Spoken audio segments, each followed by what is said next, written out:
পেয়েছে তাদের আবার নতুন করে পরীক্ষা, কে ঠিক কে ভুল প্রমাণ করতে গিয়ে একটা সময় চলে যাবে, স্কুলে টিচার নেই, বাচ্চারা পড়তে পারছে না। এখানেও যদি কর্মচারী যারা পেয়ে গেছেন চাকরি চলে যান, সেখানে নতুন করে নিয়োগ করতে হবে। সে একটা জটিল পরিস্থিতি তৈরি করে টিএমসি শুধু রাজনীতিক লাভ নিয়েছে। এটা খুবই অন্যায় হয়েছে। এর বিরুদ্ধে আমরা আওয়াজ তুলছি এবং কোর্টের সমস্ত এই যে রায়, তার পক্ষে আমরা আছি। মমতা ব্যানার্জির ধৃষ্টতা দেখুন, তিনি বলছেন কোর্টের রায় আমি মানব না। আর যখন প্যাঁচে পড়ে যাচ্ছেন, বারে বারে কোর্টে যাচ্ছেন। সিঙ্গুরের কেস কোর্টে লড়ে এসে টাটাকে তাড়িয়েছিলেন, দিয়ে ইলেকশন জিতেছিলেন, তখন কোর্ট ঠিক ছিল। আজকে কোর্ট যেহেতু ওনার অপকর্মের বিরুদ্ধে রায় দিয়েছে, তিনি তার বিরোধিতা, কোর্টকেই মানবেন না। আমরা তো জানি আপনি সংবিধান মানেন না, আপনি সুপ্রিম কোর্ট মানেন না, আপনি লোকসভার সিদ্ধান্তকে মানেন না, তাই সিএ বা জিএসটি ইত্যাদির বিরোধিতা করছেন, আপনি 3 তালাকের বিরোধিতা করছেন, কাশ্মীর 370 হটানো হয়েছে তার বিরোধিতা করছেন আপনি, কারণ আপনি লোকসভার সিদ্ধান্তকে মানেন না, আপনি সুপ্রিম কোর্টকে মানেন না, হাইকোর্টকে মানেন না। এই যে মানসিকতা, এটা বিচ্ছিন্নতাবাদী মানসিকতা। এইটা একসময় স্বাধীনতার আগে হয়েছিল বলে দেশ ভাগ হয়েছিল। মমতা ব্যানার্জি আবার দেশকে ভাগ করার চক্রান্ত করছেন। দেশ বিরোধী গতিবিধি যারা করছে, রাষ্ট্রবিরোধী গতিবিধির সঙ্গে যারা যুক্ত, তাদের সঙ্গে আছেন, তাদেরকে উস্কানি দিচ্ছেন উনি, এবং তাদের সুরে কথা বলছেন, পাকিস্তান বাংলাদেশের উগ্রপন্থীদের সুর মিলিয়ে কথা বলছেন। এটা খুবই ভয়ঙ্কর পশ্চিমবাংলার ভবিষ্যতের জন্য। আমার মনে হয় এই যে ঘটনা ঘটেছে, এটা আমরা যে কথা বলেছিলাম সেটা সত্য প্রমাণিত হয়েছে।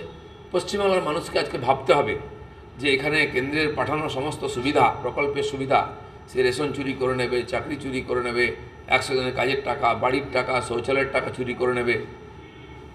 সন্দেশখালিতে গরিব আদিবাসী ভূমিজদের জমি কেড়ে নিয়ে ভেড়ি করা হচ্ছে, জমি কেড়ে নিয়ে পেট্রোল পাম্প করা হচ্ছে, সেখানে জোর করে দখল করে বাগান করা হচ্ছে, সুপার মার্কেট করা হয়েছে, এবং শেষ পর্যন্ত তাদের বাড়ির মহিলাদের সম্মানকেও লুট করা হয়েছে। আমার মনে হয় এর তো প্রতিবাদ করা উচিত। এবং এই যে অন্যায় কাজ করে টিএমসি ক্ষমতায় জিতে আসছে, যেমন ভুয়ো সার্টিফিকেট নিয়ে চাকরি পেলে চাকরি যায়, তো ভুয়ো আইন করে যারা ভোট নিয়ে জিতেছে তাদের সরকারটা ভেঙে দেওয়া উচিত।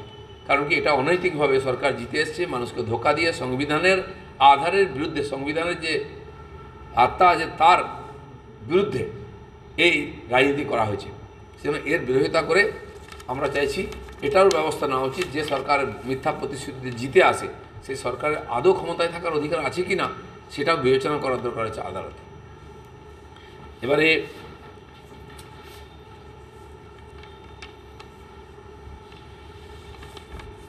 এর জন্য সিপিএমও কম দায়ী নয়, তারা এই ধরনের অনৈতিক কাজগুলো শুরু করেছিল, টিএমসি সেটাকে বাড়িয়ে নিয়ে চলেছে, যেন সবাই সমান দায়ী। আর আজকে প্রধানমন্ত্রী যেটা বলেছেন যে ইন্ডি জোটের মুখে থাপ্পড় পড়েছে, কারণ এই অপকর্মটা করেছিল সিপিএম, আজকে সেটা করছে টিএমসি, আজকে দুজনে ইন্ডি জোটের মধ্যে আছেন। সেখানে এরা সমস্ত লোকেরা সংবিধান বিরোধী, দেশ বিরোধী, আইন বিরোধী, কোর্ট বিরোধী, এদেরকে সমান সাজা দেওয়া উচিত। এই কয়েকটি কথা বলার ছিল, আপনি জিজ্ঞেস করা করতে পারেন।